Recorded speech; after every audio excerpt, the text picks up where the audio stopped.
हैं जहां पे सीएम योगी जनता को संबोधित कर रहे हैं। सियावर रामचंद्र भगवान की, जगत जननी मां भगवती जानकी की, जगत जननी मां भगवती जानकी की। जयकारा वीर बजरंगी,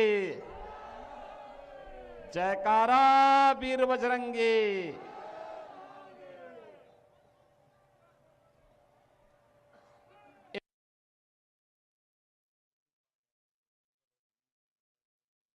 इस क्षेत्र के लोकप्रिय सांसद और वरिष्ठ भाजपा के नेता, पूर्व केंद्रीय मंत्री हुकुमदेव नारायण यादव जी के सुपुत्र डॉक्टर अशोक यादव जी, लोकप्रिय विधायक और एनडीए के प्रत्याशी श्री मुरारी मोहन झा जी,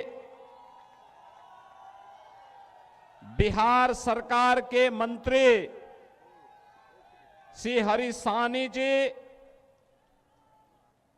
दिल्ली के भारतीय जनता पार्टी के पूर्व अध्यक्ष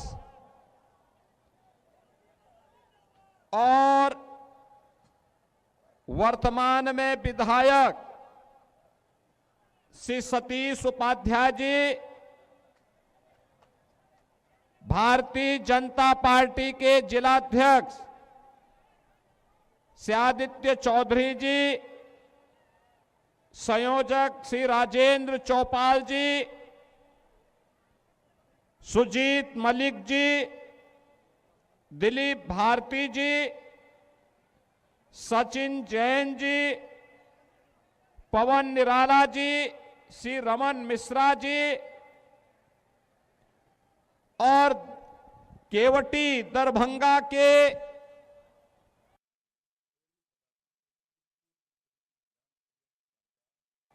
विधानसभा क्षेत्र से जुड़े हुए सभी उपस्थित मेरे बहनों और भाइयों, ये मेरा सौभाग्य है कि आज मुझे इस चुनावी सभा के माध्यम से मिथिला की आत्मा कही जाने वाली जगत जननी मां भगवती जानकी की इस पावन धरा को नमन करने का अवसर प्राप्त हो रहा है। बहनों और भाइयों, माता जानकी की इस पावन धरा को कोटि कोटि नमन करते हुए आप सभी मिथिला वासियों का मैं हृदय से अभिनंदन करता हूं। बहनों और भाइयों, याद करिए 5 वर्ष पहले जब मैं यहां पर श्री मुरारी मोहन झा के प्रचार के लिए आया था, तब मैंने कहा था कि अयोध्या में भगवान राम का भव्य मंदिर बन रहा है। और बहनों और भाइयों, आज अयोध्या में राम मंदिर बन करके खड़ा हो गया है, रामलला विराजमान हो गए हैं। और रामलला अगर अयोध्या में विराजमान होंगे तो मिथिला की धरती में मां जानकी भी विराजमान होंगी और मां जानकी का भी भव्य मंदिर का निर्माण अब सीतामढ़ी में डबल इंजन की सरकार कर रही है। बहनों और भाइयों, यही होता है अच्छी सरकार चुनने का फायदा। अच्छी सरकार चुनते हैं, अच्छे परिणाम आते हैं, अच्छा ही होता है। आप देखो ना कि आपकी आस्था का भी सम्मान किया, मां जानकी का मंदिर यहां बन रहा है और उत्तर प्रदेश में भगवान रामलला का भव्य मंदिर का निर्माण हो गया है। और अब दोनों को जोड़ने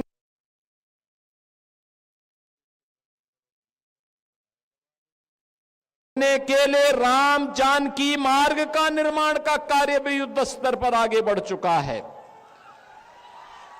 बहनों और भाइयों, 2005 के पहले जब हम लोग आते थे, अयोध्या से दरभंगा आने में हमें 16 घंटे लगते थे, 16 घंटे। और आज मुझे लखनऊ से दरभंगा आने में मात्र 45 मिनट लगे हैं, 45 मिनट। यह है डबल इंजन सरकार की डबल स्पीड। बहनों और भाइयों, मैं जब मंच पे था, यहां का सम्मान और यहां की पहचान मोदी जी ने मखाना बोर्ड बना करके मिथिला की धरा को, दरभंगा की धरा को एक बार फिर से सम्मानित करने का काम किया है। बहनों और भाइयों, यहां के लाख की चूड़ियों को एक नई पहचान दिलाने के लिए भी ये डबल इंजन की एनडीए की सरकार पूरी प्रतिबद्धता के साथ कार्य कर रही है। आज बिहार में क्या नहीं है? सड़क की बेहतर कनेक्टिविटी, रेल की कनेक्टिविटी, एयर कनेक्टिविटी। दरभंगा का एयरपोर्ट चालू हो चुका है। कितना अच्छा एयरपोर्ट बनकर तैयार हो गया है। और यही नहीं, अब तो बिहार में इनलैंड वाटरवे यानी जल मार्ग हल्दिया से पटना होते हुए और वह सीधे अयोध्या को जोड़ रहा है, अयोध्या से प्रयागराज को जोड़ रहा है। यानी बिहार को भी, बंगाल को भी और उत्तर प्रदेश को भी एक साथ मोदी जी ने जल मार्ग के माध्यम से भी जोड़ दिया है। बहनों और भाइयों, डबल इंजन की सरकार होती है, ऐसे ही परिणाम सामने आते हैं। विकास, ऐसे ही विकास की बहार बहती है। और आज यही कहने के लिए मैं आपके पास आया हूं, विशेष रूप से अयोध्या का संदेश लेकर के आया हूं। मां जानकी के आशीर्वाद का संदेश।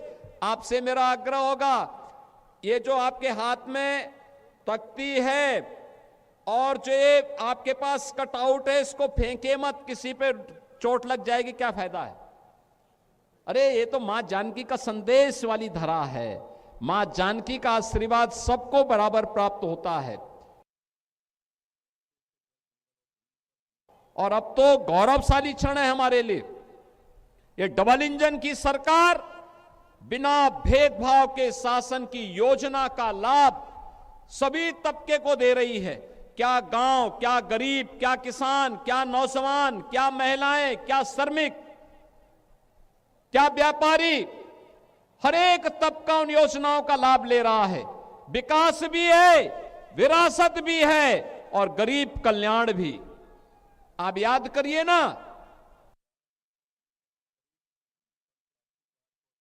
आरजेडी की सरकार थी इस बिहार में, कांग्रेस समर्थन कर रही थी, गरीब का राशन हड़प लिया जाता था, गरीब को किसी योजना का लाभ नहीं मिलता था, विकास की योजनाओं से गरीब को वंचित कर दिया जाता था।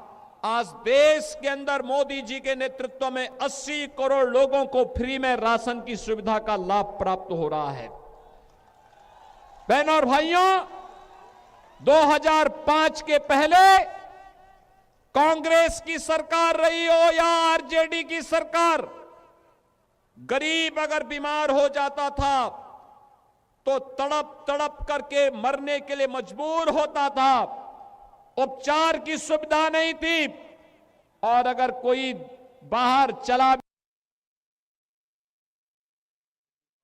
भी गया तो उसके बाद पैसा नहीं होता था। आज तो प्रधानमंत्री मोदी जी ने भारत के 50 करोड़ लोगों को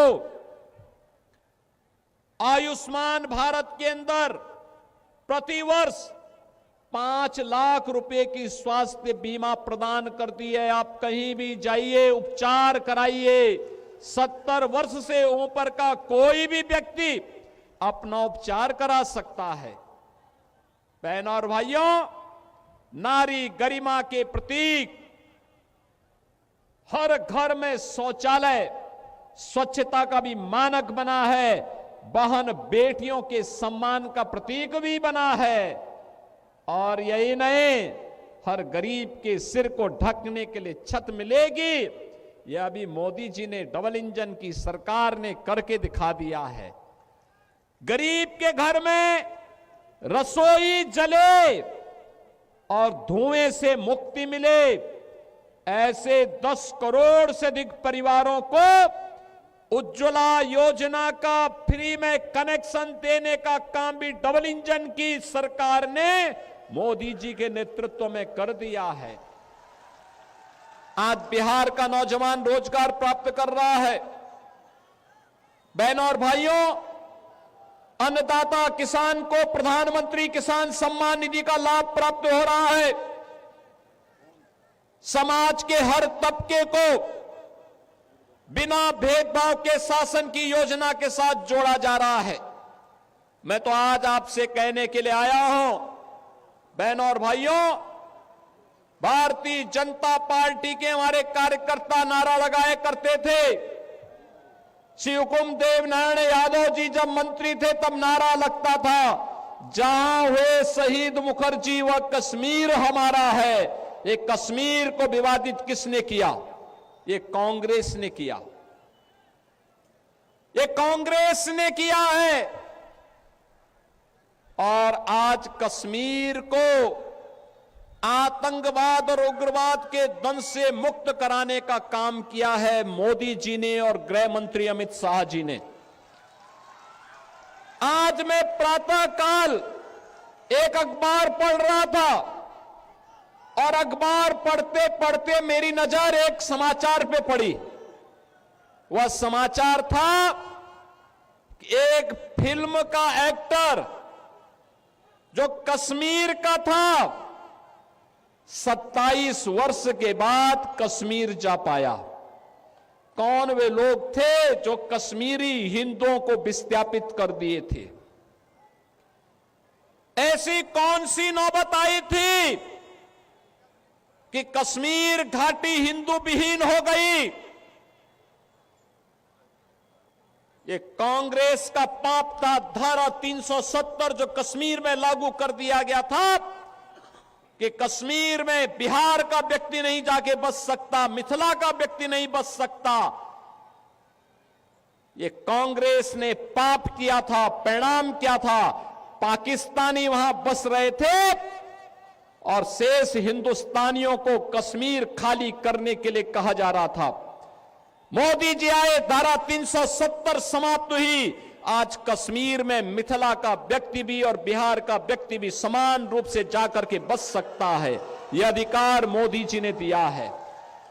बहनों और भाइयों, मैं तो आपसे कहने के लिए आया हूं, ये जो आरजेडी है, ये जो कांग्रेस है और इनका एक पार्टनर उत्तर प्रदेश में है समाजवादी पार्टी के रूप में, ये घोर हिंदू द्रोही है, रामद्रोही हैं, मां जानकी के विरोधी हैं।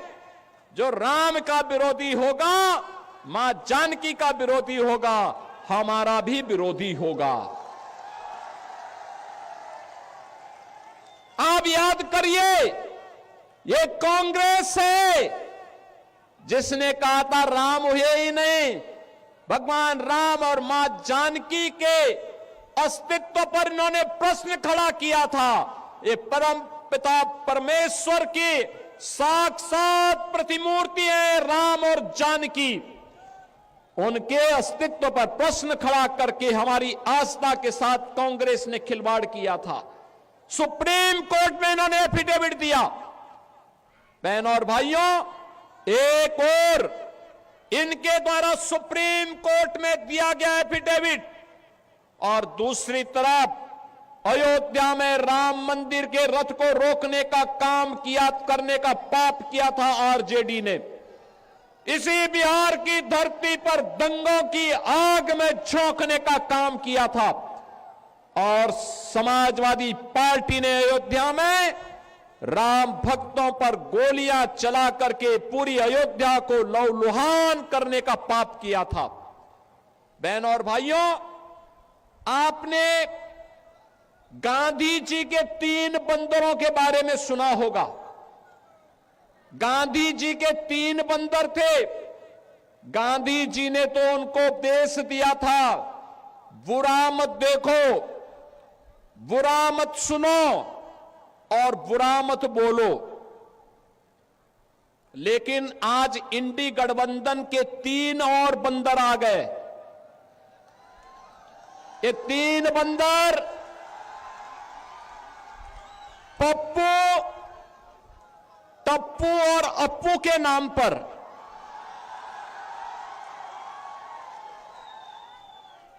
पप्पू, टप्पू और अप्पू के नाम पर पप्पू सच बोल नहीं सकता, अच्छा बोल नहीं सकता, टप्पू अच्छा देख नहीं सकता और अप्पू सच सुन नहीं सकता। इन लोगों को एनडीए सरकार के द्वारा किए गए विकास दिखाई नहीं दे रहे, उसकी खुशबू इनको सुनाई नहीं दे रहा है, दिखाई नहीं दे रहा है। ये उसके बारे में बोल नहीं सकते, सुन नहीं सकते, देख नहीं सकते और इसीलिए तो दुष्प्रचार कर रहे हैं। आपने देखा होगा कांग्रेस के नेता राहुल जी जब भी कहीं जाते हैं भारत के खिलाफ बोलते हैं, भारत के खिलाफ बोलते हैं, भारत को अपमानित करते हैं, विदेशी आक्रांताओं को महिमा मंडित करते हैं।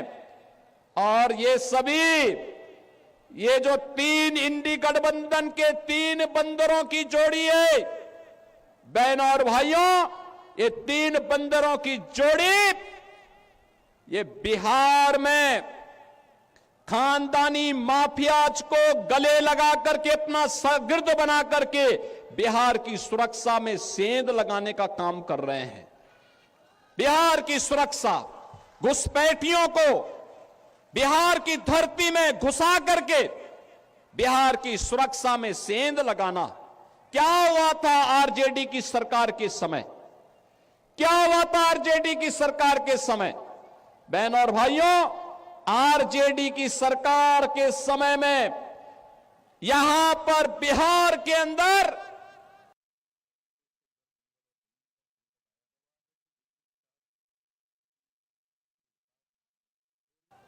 70 से अधिक नरसंहार की घटनाएं हुई थी। 76 से अधिक नरसंहार की घटनाएं।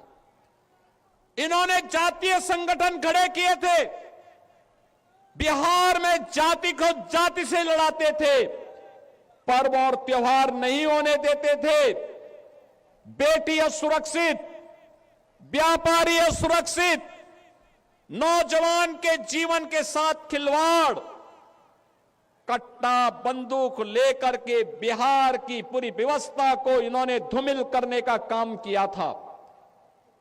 बहनों और भाइयों, ये वही लोग हैं जो आपको तो जाति के नाम पर बांटते हैं, घुसपैठियों को आमंत्रित करते हैं, आपकी आस्था के साथ खिलवाड़ करते हैं और फिर राष्ट्रीय सुरक्षा पर सेंध लगवाने का काम करते हैं।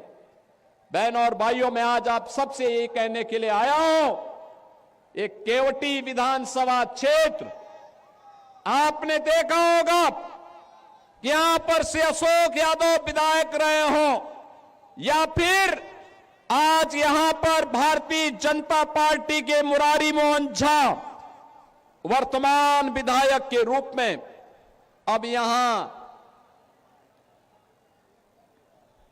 कोई भी दंगा नहीं है, कोई नरसंहार नहीं है, कोई अराजकता नहीं है। अब तो हमारी मिथिला भी चंगा है, विकास के पथ पर अग्रसर बढ़ने का काम कर रही है। और फिर भला क्यों नहीं विकास होगा, क्यों नहीं खुशहाली होगी? ये धरा तो बहुत महत्वपूर्ण है। बहनों और भाइयों, ये धरती इतनी महत्वपूर्ण है, इतनी पवित्र धरती है। ये धरती, यहां पर हम लोग जब मैथिल कवि कोकिल विद्यापति की बात सुनते हैं तो हमें स्वाभाविक रूप से इस धरा का स्मरण हो आता है।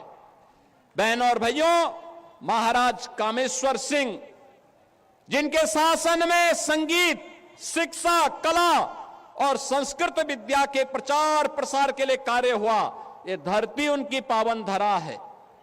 हिंदुस्तानी शास्त्रीय संगीत की जो एक विशिष्ट विधा है, दरभंगा घराना, ध्रुपद शैली, इसका जन्म भी इसी दरभंगा में हुआ है। और यही नहीं, मैथिली भोजपुरी संस्कृति के छठ पर्व को पहचान दिलाने वाली, पद्म पुरस्कार से सम्मानित शारदा सिन्हा की धरती है। और यही नहीं बहनों और भाइयों, यहां की मैथिली भाषा अटल जी के समय में संविधान की 8वीं अनुसूची में शामिल हुई। मधुबनी पेंटिंग और मिथिला की पारंपरिक संस्कृति यह आज पूरे भारत को अपनी ओर आकर्षित करती है। यही नहीं, भारत के संविधान के सभा के अध्यक्ष, देश के पहले राष्ट्रपति डॉक्टर राजेंद्र प्रसाद जी, इसी दरभंगा में उन्होंने अपनी पढ़ाई की थी। और ऐसी पावन धरा पर आज मुझे आने का अवसर प्राप्त हुआ है। बहनों और भाइयों, मैं आप सबका आह्वान करूंगा, याद करना, जब भी आरजेडी कांग्रेस का इंडी गठबंधन बिहार के अंदर आया है, बिहार में दंगों की आग फैली है, जातीय नरसंहार हुए हैं, लूटपाट की एक नई अपसंस्कृति ने जन्म लिया है। यहां पर अपहरण एक उद्योग बना है। लेकिन अब हम अपने बिहार में इस प्रकार की अराजकता को फिर कभी नहीं आने देंगे। और इसके लिए मैं मिथिला के वासियों का आह्वान करने के लिए आया हूं, अयोध्या का संदेशा लेकर के आया हूं। और संदेशा यही है कि एनडीए की सरकार फिर से बिहार के अंदर आनी चाहिए। नीतीश जी के नेतृत्व में फिर से बिहार के अंदर एनडीए की सरकार बने। हमें घुसपैठ नहीं होने देनी है, घुसपैठियों को नहीं आने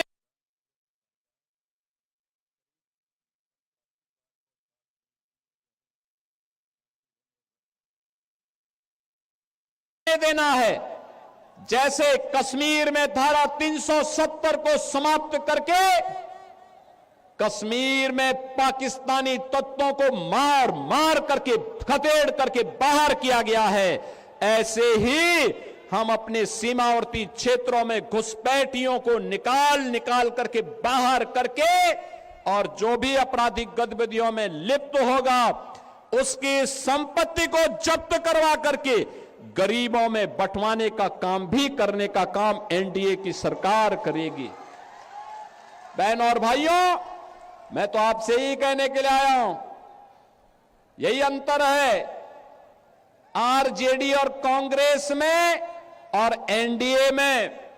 एनडीए सुशासन की बात करती है और करके दिखाती है, एनडीए विकास का कार्य करती है, एनडीए विरासत का सम्मान करती है, एनडीए बहन बेटियों की सुरक्षा, नौजवान के लिए रोजगार, किसान के लिए सम्मान निधि, श्रमिकों के सम्मान का कार्य और उनके स्किल डेवलपमेंट का कार्य करती है।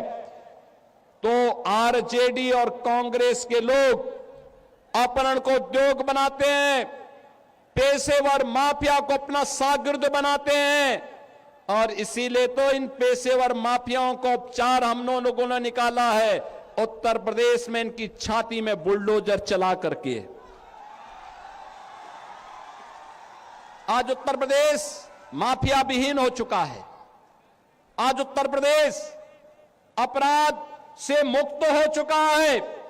आज उत्तर प्रदेश में न दंगा है और न ही कोई अपराध। यूपी में अब सब है चंगा।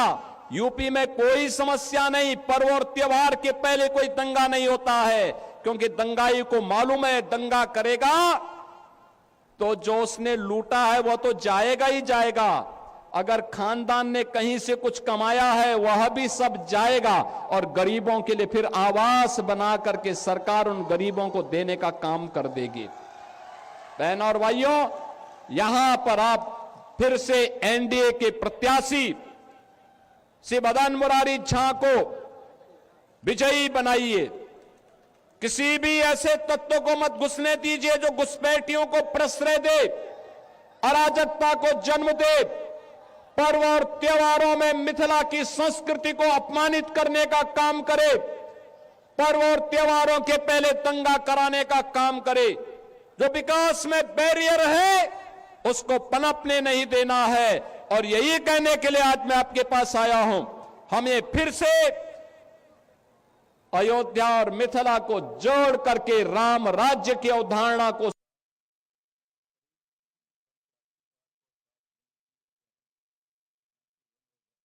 साकार करने की दिशा में आगे बढ़ना है। और राम राज्य की अवधारणा ये तभी आएगी जब बिहार में एनडीए की सरकार आएगी। ये राम राज्य बिहार के लिए, आत्मनिर्भर बिहार के लिए, समृद्ध बिहार के लिए, विकसित बिहार के लिए यह अत्यंत महत्वपूर्ण है। और यह केवल और केवल तभी होगा जब एनडीए विजयी होगा। एनडीए विजयी होगा, बिहार विजयी होगा। एनडीए की विजय बिहार की विजय के साथ जोड़ करके देखना होगा।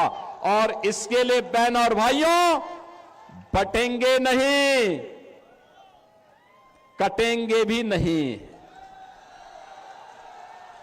याद करना, बंटे थे तो कटे थे,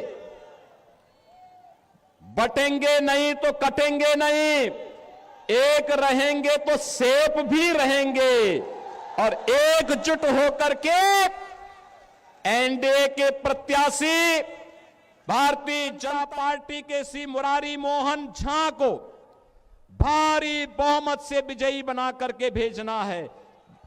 बना के भेजेंगे, विजयी बना के भेजेंगे। मुरारी मोहन झा विजयी बनकर के जाएंगे। अशोक जी आप भी आइए, है ना दोनों लोग। माला आप पहनाइए, पहनाई हाँ पहनो।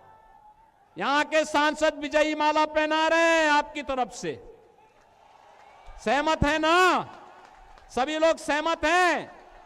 तो फिर जहां तक मेरे आवाज जा रही है दोनों हाथ ला करके आशीर्वाद दीजिए मुरारी मोहन झा को।